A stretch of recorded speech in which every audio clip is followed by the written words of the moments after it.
All right, we are now recording. George, do you want to share your presentation with us? Yeah, are you guys? Can you guys see it? Yep. Yeah. All right.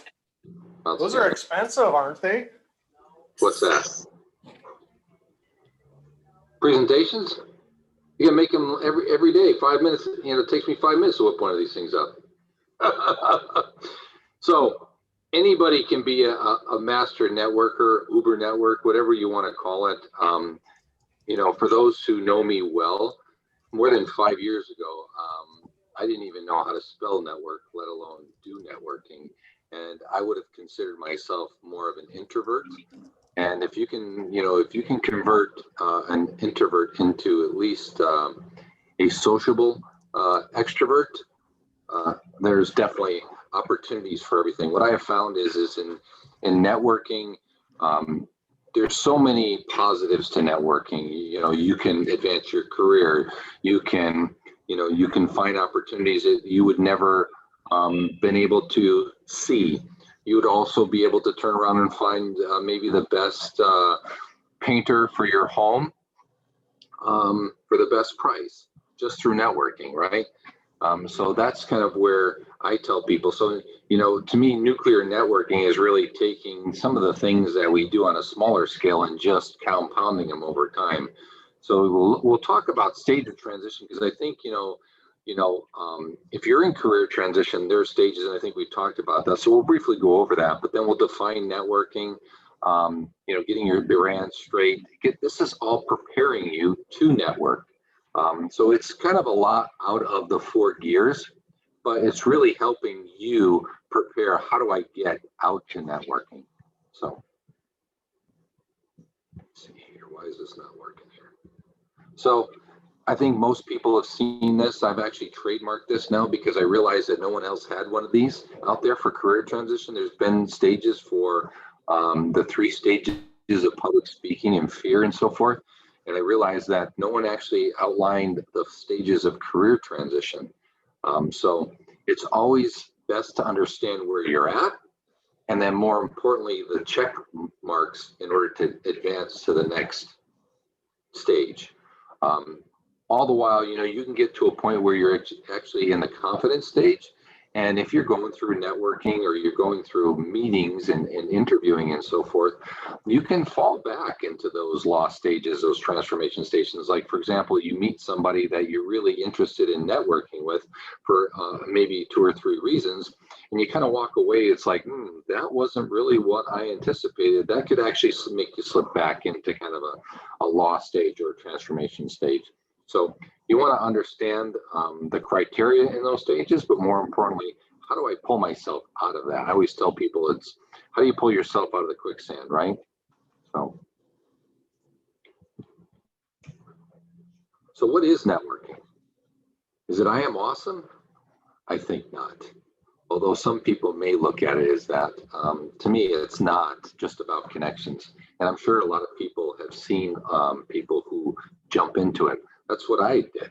I actually met a couple of people through a network event, and I thought the whole terminology was to get into that networking event and get as many business cards as possible. But when I walked away, a good friend of mine is like, okay, out of those 24 business cards, who do you know really well? And it's like, I didn't get a chance to know them all, any of them, right? So I actually had to circle back on all those 2 people, because again, networking is a lot more than just collecting connections, right? It's really developing a good relationship over a period of time, helping people, both a give and take. A lot of times you may be giving a lot more, but at point, you're what I would call, you're developing your kind of your financial social stability. It's like, I'm going to invest in this person because I know that at some point I'm going to need their support, their help, right?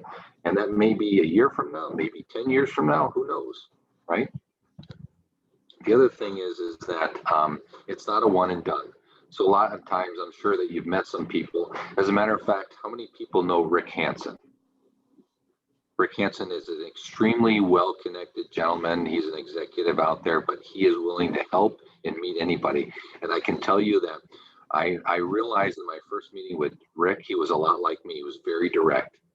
And he after about a few minutes, he goes, you know what, George, I can tell you that I have a really good understanding of people. He says, that's probably one of my superpowers. He says, and I can normally tell within the first 5 minutes of meeting somebody that if I'm going to actually meet them later on, more than one particular time. Sometimes it's by my choice, others it's because they just don't have the attention span to turn around and follow up after a couple of months or a couple of years. And maybe the next time I see Rick Hansen is 2 years from now when I'm in a career transition. That's what you don't want to happen, right? So it's part of developing a relationship over a course of time. And again, it's not all about you when you're networking, especially if you're in career transitions. It's hard not to because of the fact that, hey, I need a job. You have a job. You have maybe access to people who know of jobs that may be filled. And it's hard not to turn around and just kind of go into that scenario with an M16 rifle and just say, hey, I need this. So it's really important for you to, I always tell people, your first meeting really should be a 70-30 split. Right? Let the person talk 70% of the time, get an understanding, get their background, and never leave a network meeting without asking them, how can you help them? Right? Because that will go a long way. I mean, you might know somebody that's, you're an engineer and they're looking for somebody as a marketing intern and you know somebody, right? It's always about paying it forward and helping others. That's what networking is all about. It's not about how awesome you are. If you were a CEO, I can tell you, well, I was a CEO of a company, 100 million. Yeah, the key word is you were, right? So you need to be a little bit more humble and you need to really be genuinely interested in the people that you're networking with. Develop that relationship. So, it's about connecting. It's about common interests, relationships, solutions, helping them, right? For example, anybody who knows Lenny Newman, he's another master networker. And I can't tell you how many times I've been in a meeting where somebody will say, hey, I need somebody that can turn around and paint my wall in my house. Good painter, good price. I know a guy. He's always saying, I know a guy or I know a girl. He'd be like, I'm looking for a marketing intern. I know a girl, right? So those are the types of people you want to be associated with, but you also want to be aspired to be, because don't you want to be a subject matter expert on more than just one particular thing? Because then people come to you, they flock to you, and your network continues to grow because of it. First things first, we talk about who are you? I mean, before you get to a meeting, you really have to understand who you are.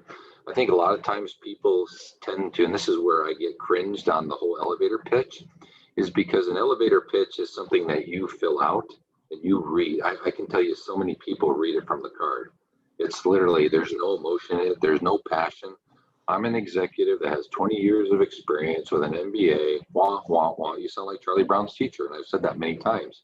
As opposed to saying, I'm a rappel master. I jump into difficult situations. I assess the group. I develop a collaborative strategy, and I execute that plan. You know anybody that needs a rappel master? Hey, I'm pretty pumped up. I think I need one. As a matter of fact, the current role that I'm in, that was actually the response of the CEO, Mike Plazinski. He goes, I have no clue as to what a rappel master is, but it sounds like I need one, right? And that's where you want to be able to be comfortable in your own skin, use something that's unique and different so that you come off not like everybody else, maybe in your profession. So again, what makes you unique and different? I can tell you so many people, and we've got some examples a little later in the slides of, what I would call value propositions. It's all about doing homework the night before on somebody and then developing a 30-second introduction that says, hey, how's my experience, my knowledge, my background can be of value to you. And that's what you're trying to do, is trying to establish a connection and value to the person that you're networking with. We talked about value proposition. So again, I love this. It all is because of you. And great person, I'm sure you've probably heard it speak many, many times, Kathleen Crandall. She's got this trademark. What makes you unique and different? What happens because of you? And I'm not trademarking at her because I'm referencing her. She is absolutely one of the best. And if you're in career transition, and you have or are going to collect unemployment, a great resource is hire.org. They're a state-funded program, and the reason why I reference them is because they support a program that Kathleen Crandall provides, classes that if you were to pay out of pocket, it would be a pretty penny, but if you go through hire.org, they cover the cost. And believe me, it's important for you. If you haven't established your brand, she can definitely help launch you in the right direction. So really establishing who you are, what makes you unique and different, all those things. So an example of what I would consider an elevator pitch versus a value proposition statement. And we already talked about this. This is the Charlie Brown's, and I'm sure you guys have heard all these responses, right? It's literally long. It's got a lot of words. It all seems like the same person. If you talk to the first operations person to the 30th operations person, they're almost saying the same type of responses versus, it's really a yawner, right? And elevator pitches are more than a minute, more like 3 or 4 minutes. And it's all about you, what you've done, not so much what you can do for the listener, how you can help them, how you can be a service or provider for them. And that's the difference between the elevator pitch and the value proposition. To me, a value proposition is a 30-second or less. What makes you unique and different? It's what I consider a taste of the cake, but not the ingredients of the cake. So they come back and say, hey, you know what? I like that. Can you tell me more about that? How do you take things out of difficult situations? How do you jump in and really do a quick assessment? Those types of things. You want them to ask more questions. So, this is actually the difference between this previous one and what I would consider a value proposition. It's what makes you unique. This person was a marketing psychologist, executive CEO, difference, right? She was in the sales side. So I told her, I said, well, don't people make a lot of decisions based upon the psychological evaluation, also marketing background, all that? And sometimes it's gut. So why wouldn't you put that all in your first statement? Because that's really what your background is. You're different than a lot of other CEOs who don't have that background.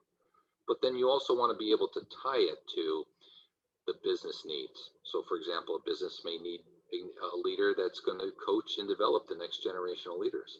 Maybe it's a leader that they need that's going to turn around and help improve profitability. You want to put numbers and results in there that really are of the person who's listening to your value proposition. And you can do that when you do the homework on the individual the night before. So if you're going to turn around and meet with a CFO, chances are they're going to want somebody that can come in, do a quick assessment, but more importantly, execute improvements in profitability or continuous improvement. And you want to make sure that that's wrapped up into your value proposition. Another example is, here was a CFO, and as you can see, he sounded like everybody else. This is my background, this is who I am. But once I was able to sit and talk with him and help him develop his value proposition, I realized that the difference between him and most CFOs is because he was a drummer. And I started thinking about it. I'm like, well, how do we put that in a value proposition that really makes sense? And what we came up with is that he's a drummer and he basically sets the cadence of the organization. He not only sets the cadence and everybody walks in the same path and the same cadence, but he's also able to pull all the different departments. So he takes all the flute section and he also takes all these and he turns around and creates that cadence. So every time you're hitting on your left foot, you're hitting the drum, he's also have the cadence for everybody else to turn around and make the right music. How do you turn around and put that all in where it makes sense? And it makes you different. So that's what I mean when you're talking about a value proposition and getting prepared for your networking meeting. 30 seconds, that's all you've got. You go more than that, you're definitely a yawner. The best one I ever helped create, and you probably saw this a couple of months ago, I posted it, was there was a nurse, an RN that was in career transition. And she was struggling to develop her own value proposition. It was much like the ones that we talked about in earlier slides. It was long and arduous. I've been an RN for 27 years and blah, blah, blah. And when we got to it, she came up with this 3 words. I've never seen a 3-word value proposition that had so much impact. She goes, I catch babies. I'm like, that's cool. I want to know more. How long have you been catching babies? Where do you catch babies? What do you do? I mean, what's the biggest baby you ever caught, right? All those types of things. But it's got to be something that people are interested in or could potentially be interested in, and also ask you more questions. So that's the difference, because again, the elevator pitch is so kind of, I would say, vanilla, and it's really not passionate. It doesn't have a lot of zest to it, and that's what you're trying to do, is again, make yourself unique and different. There's a lot of ways to prep for your network. You really have to develop a target audience. So for example, if you're in career transition, you might have target companies, you might have target titles, right? So for example, if you're an engineer looking for an engineering job, the people that you're going to network with are engineering managers, operations managers. People are going to tend to, but you also want to be able to identify maybe certain companies. And that's all about the homework the night before. Even before you're networking, you're saying, hey, George is connected with about 12 people in 3M, and I know that that's an ideal company I would like for introductions. So you want to be able to come to the conversation with those already clearly defined. The other thing is that they may not have really strong relationships with those people, and you may come up really dry that says, hey, you know what, I know those 12 people, I'm connected with them, but I don't really have a good relationship. So you want to have at least another alternative. And what you'll say is, hey, you know, I'm looking also to network with engineering managers, operations managers, so that they can actually have something to go back to and say, you know what, I do know 3 or 4 people at Toro that are in operations or in engineering. Would you be interested in those connections? Right? So you always want to have kind of a 2 swim lane process. And it's always creating that structure, right? If you're working, you still want to connect and you still want to network, because again, you might be in a great job, but you might miss your opportunity of a lifetime.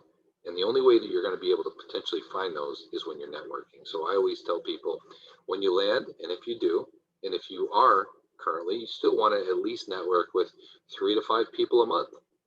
And it's not always, if I'm an operations person, I'm always networking with operations folks. I'm going to network with salespeople. I'm going to network with, finance people.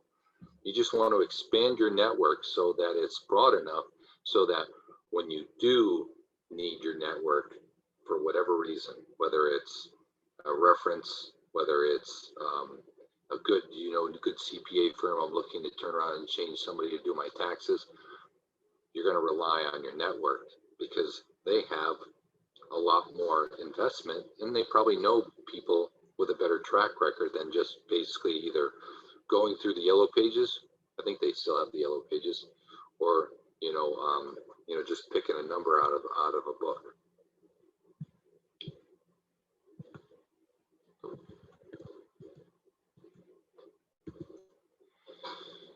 Introverts versus extroverts. So for those I said earlier, I was an introvert. I would have been very happy with just staying at home, not networking, not talking with anybody. But I realized in my first career transition that I would be missing probably the greatest opportunity to find an opportunity through networking. There's probably less than 1 to 3% chance you'll find an opportunity through either a recruiter or submitting a resume, right?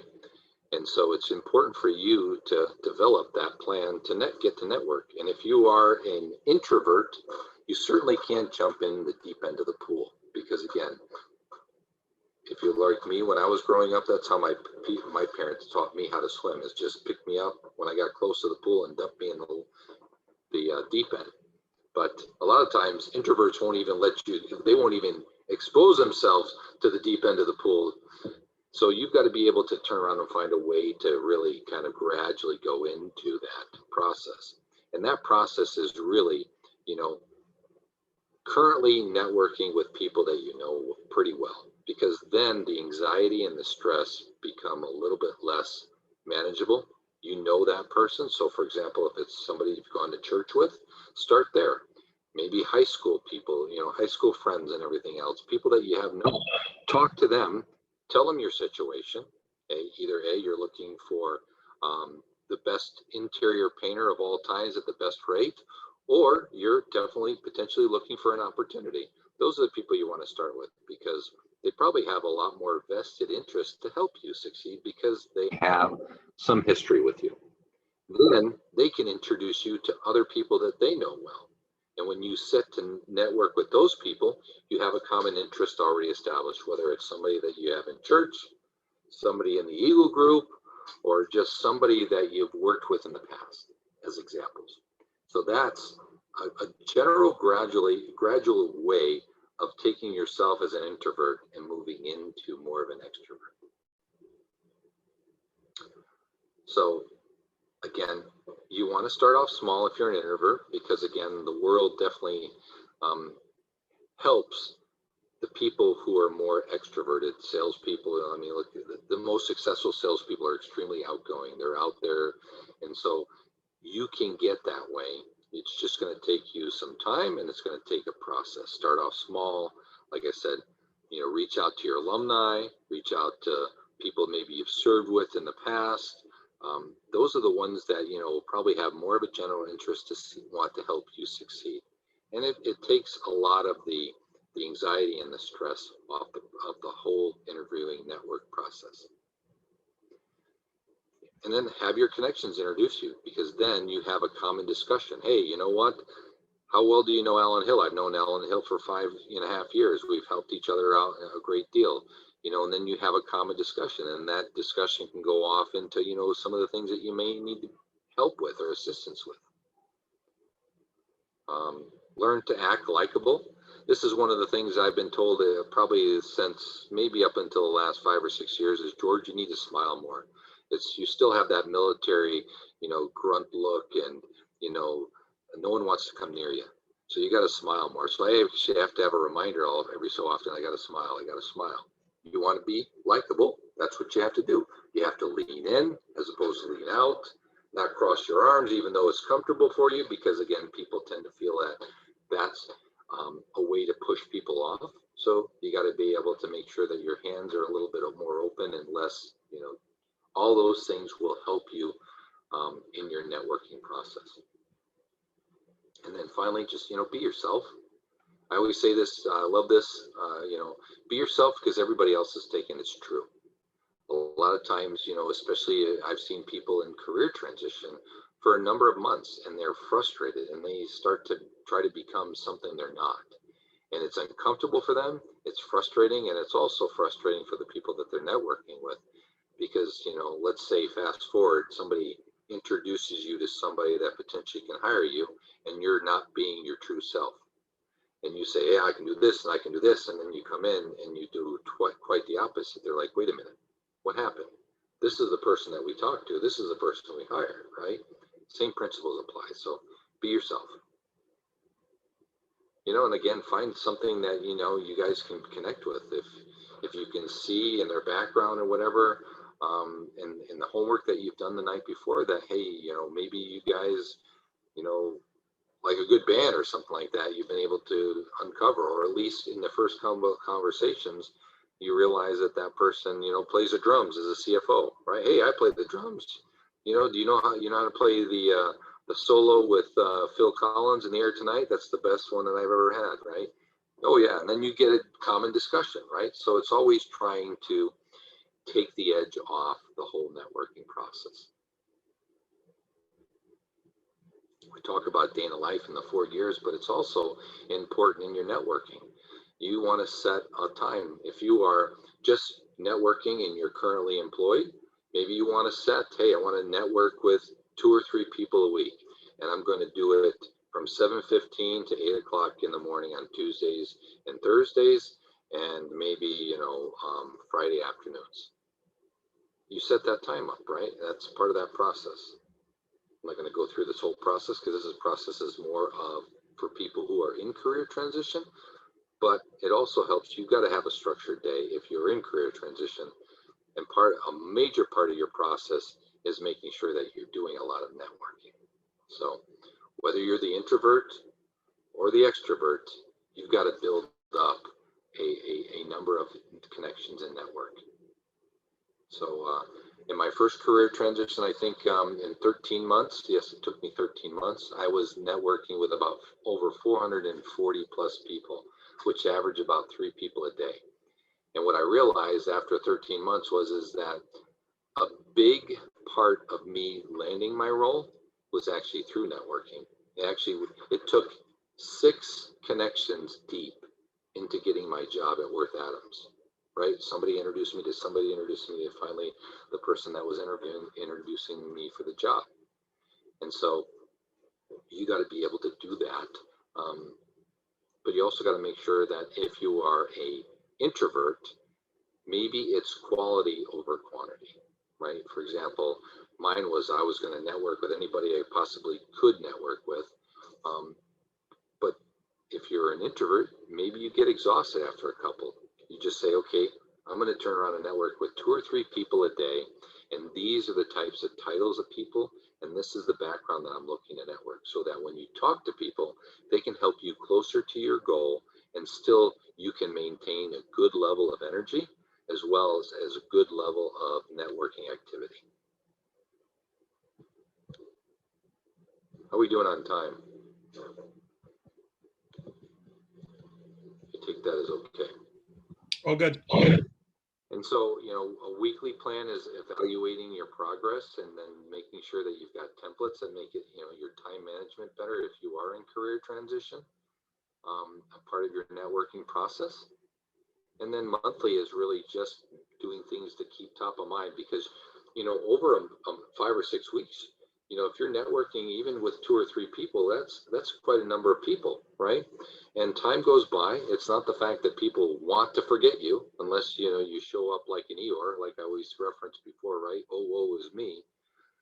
But life happens, things go on, and they forget about you, unless you're doing things like sending them an update every 5 to 7 weeks. One at a time, and say, hey, listen, you know what, Michelle, here's what I've been doing the last couple of weeks. Really good activity and networking. Here's what I've been able to accomplish. And then maybe 3 or 4 lines of what you're you're still looking for. So you keep top of mind. And that's another way to network and help keep your network fresh. And I always tell people, when you do land, and you will, make sure you do that at least twice a year, so that the next time I see Alan Hill is not the next time he's in career transition.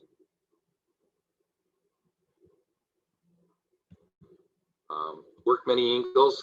I always tell people, try Go Direct. I reference in the book is that, I developed 2 or 3 cold calls, right? And actually that's how I got my job here at On2/Rudolph, was I reached right out directly to the CEO, and a couple of days later, he left me a message and said, hey, love to turn around and talk to you. The opportunity is definitely full in the interviewing process. You got to be a little bit flexible if you're interested in the opportunity. Always try different things. Master the cold call, right?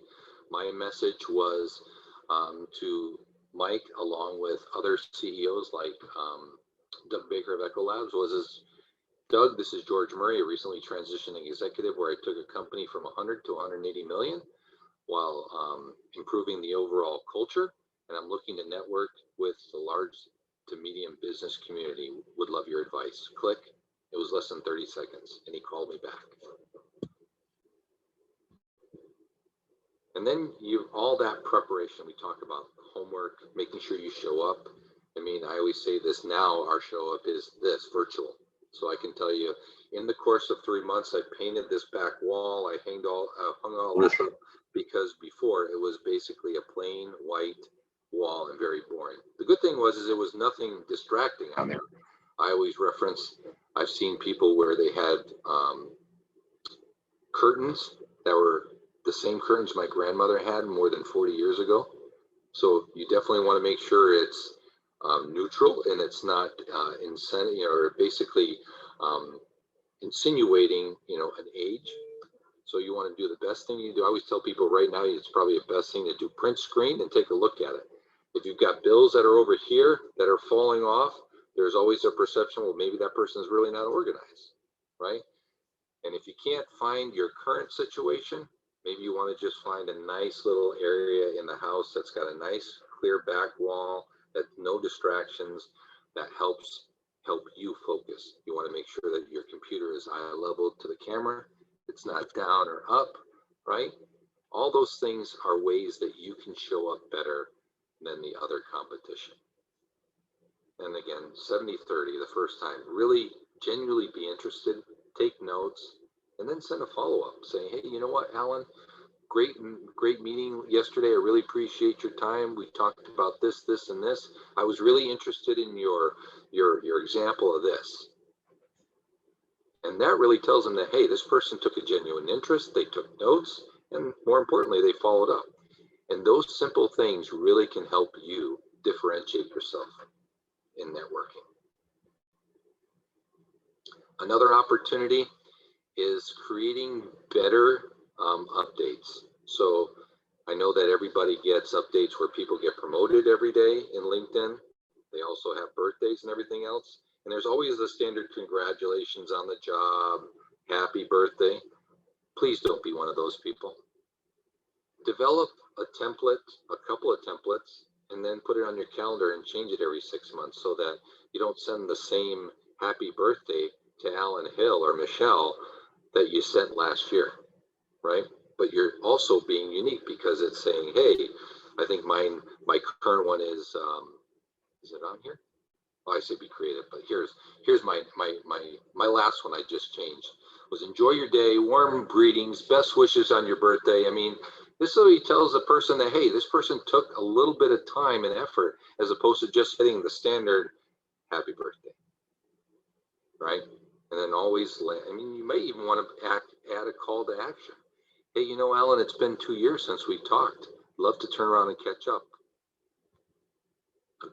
These are all opportunities to help you further in your networking, and don't not do it. And then I think one of the most important things is always follow up. If I introduce you to 5 or 6 people, there's a timeline that you have to respond because you're impacting my brand now. Because I've taken on, the risk of saying, hey, Alan, really great, meeting yesterday. I'd really like to help you. I'd like to introduce you to Fred, Sally, and Jerry. Boom, do the introductions. You've got a timeline, right? It's a brand. So you need to, don't do it in the first 3 or 4 minutes because then it shows you a little bit desperate, but you want to take at least a couple hours and respond and say, hey, I appreciate the introduction. I'd love to turn around and meet, or at least give a call in the next couple of weeks. What's your calendar look like? That's one follow-up. Another follow-up is making sure that you thank the person that they actually gave you 20 minutes of their time, because time is the most precious, more than money, because you can't make more time. You can always make more money, work harder, work overtime, but you can't make more time. More money. And then we talked about, just sending a brief update. Don't send a book, but at least send a couple of lines that says, hey, what have you been doing every 5 to 7 weeks? And what are you looking for? Oh yeah, you know what? I forgot George is out there. He's an operations guy. He's looking for a VP, a supply chain. Hey, I just talked to Sally and she's looking for somebody. You should talk to Sally. So that's a summary, of being able to, be a networker, an Uber networker, whether you're really good at it and you want to get better, you pump up the volume, or if you're not willing to turn around and wade into the pool, there's a way to wade in the pool without actually feeling drowned or overwhelmed. So questions?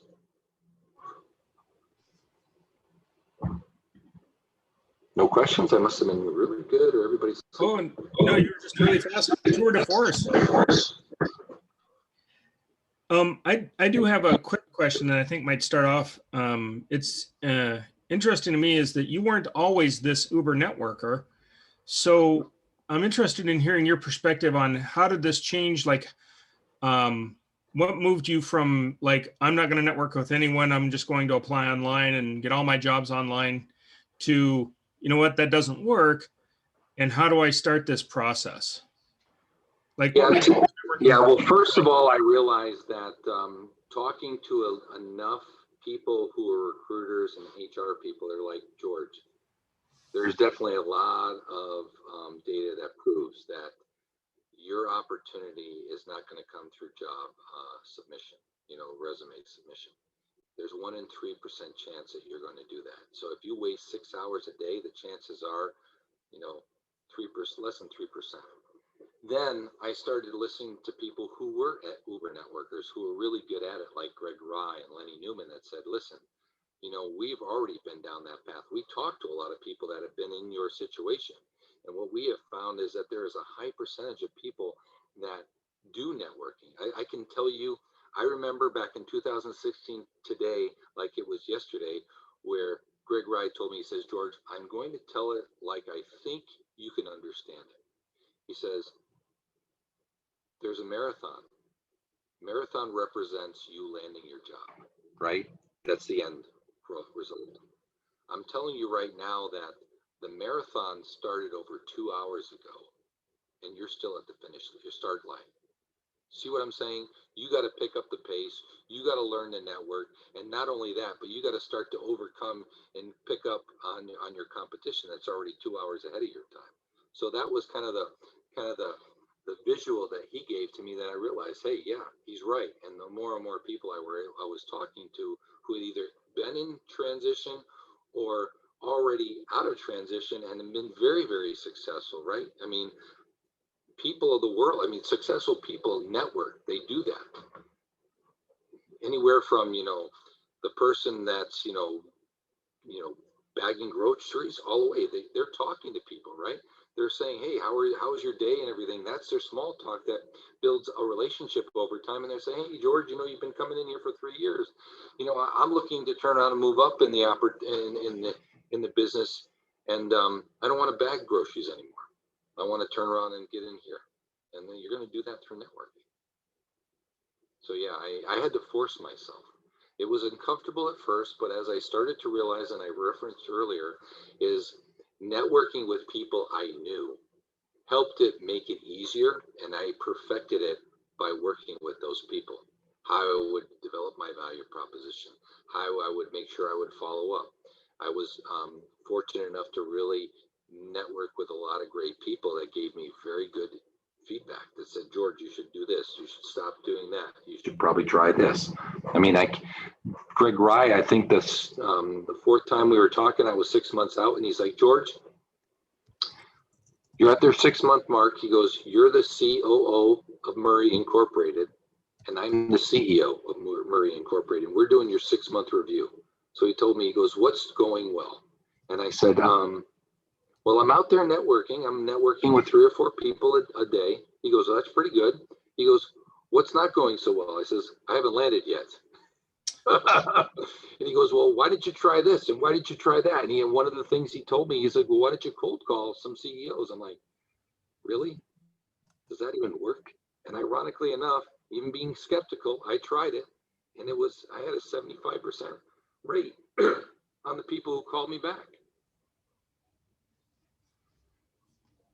I always tell people, try different things, and then you'll figure out what works well for you, because what worked well for me might not work well for you.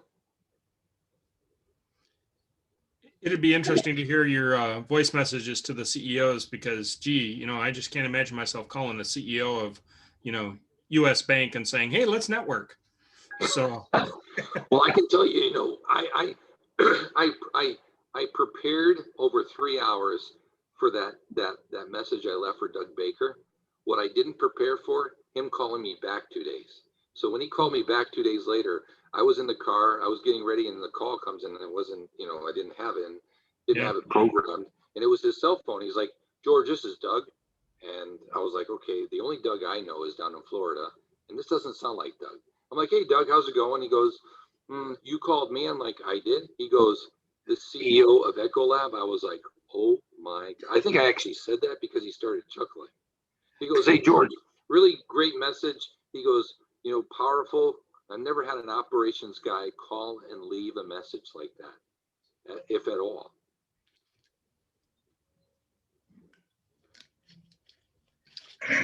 Hey, George, I have a quick question. Sometimes I hear, especially folks who haven't networked before, they'll say like, I can't network. It's cheating. It seems like cheating.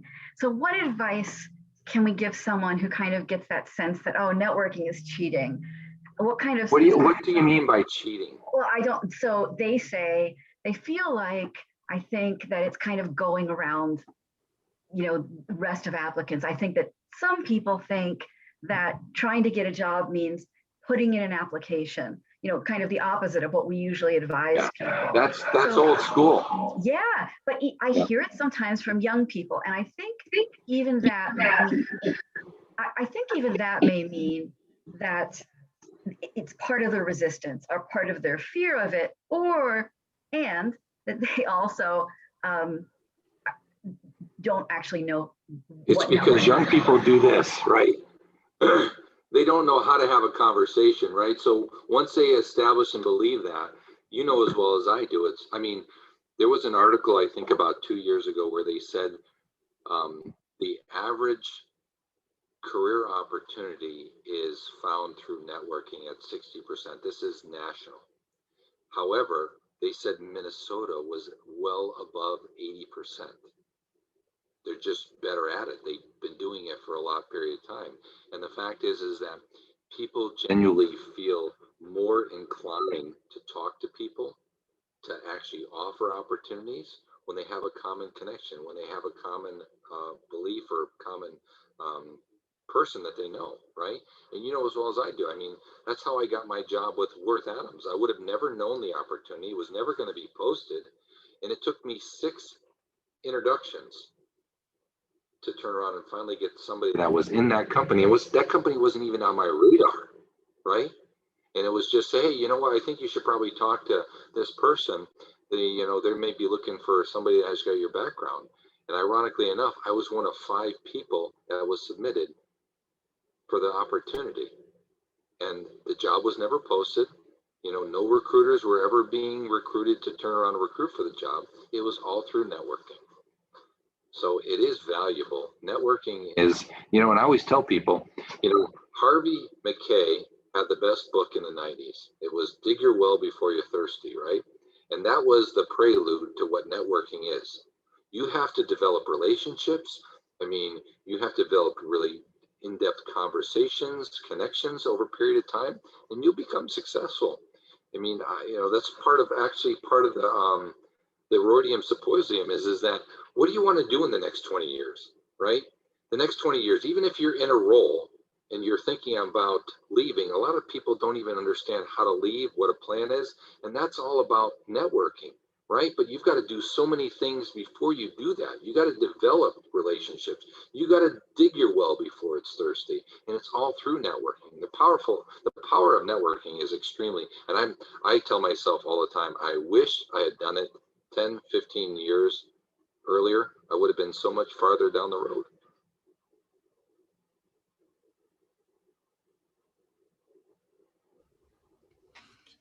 George, we're grateful for this presentation. I'm curious if others have questions that are burning on how this is going to apply to them, like how you can take this and apply it tomorrow to your personal job search. Is there anybody in the audience that's currently struggling right now, or saying, hey, you know what, I've been networking and I'm exhausted? And kind of walk me through your process, because a lot of times if you're in that situation, it may be just the people the people that you're networking with, or the caliber of people, or the pool of people, right? You may be way over here and the pool of people that you need to be over is over here. Yeah, George, I think that kind of actually describes me. I apologize. I'm pretty new to this group, so this is only my second meeting. So as far as networking within the group goes, I'm still kind of building that.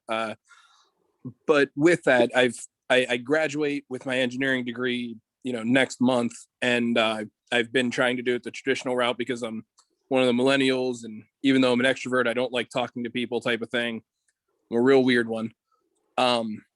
So I guess with that, I don't know if I maybe am, kind of just like you just said, maybe networking into the wrong pools, or or kind of falling back on the network that I've already built, and that's just not working out for me, or what. But I would be interested to hear kind of what you have to say in response to that. Yeah, I mean, so if you're going to recently graduate, right? I would say that if you're probably the same age as my son who's graduating, my younger son, he's graduating this year from school. Is he in his 30s? What's that? Is he in his 30s? No, my oldest one's 25.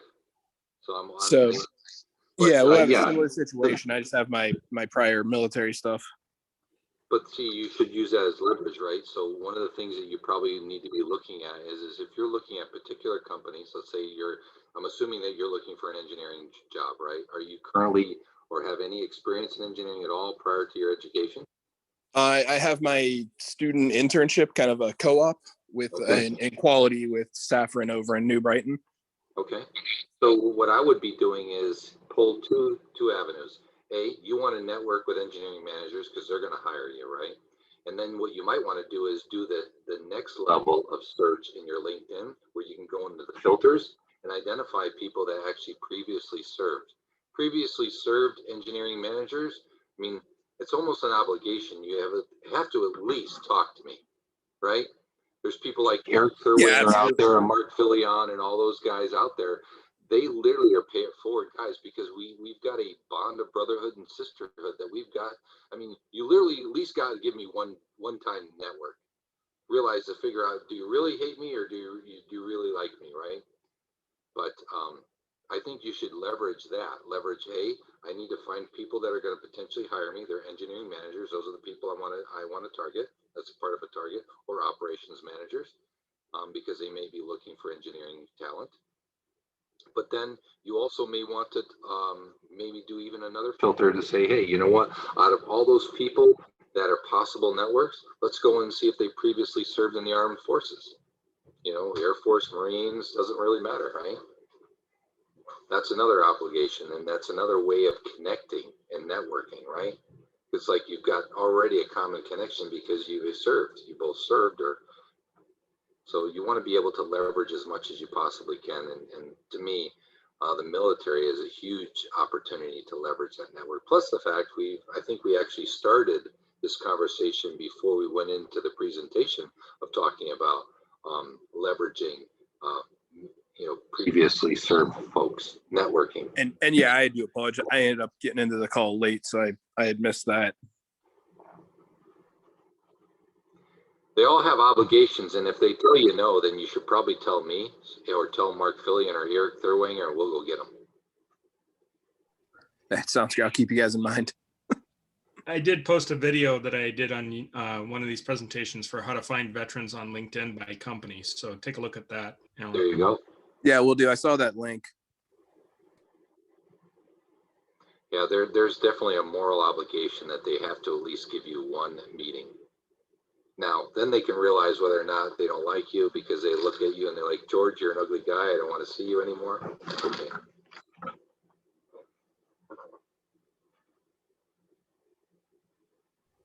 Any other questions? So who's close to landing an opportunity? Anybody feel close?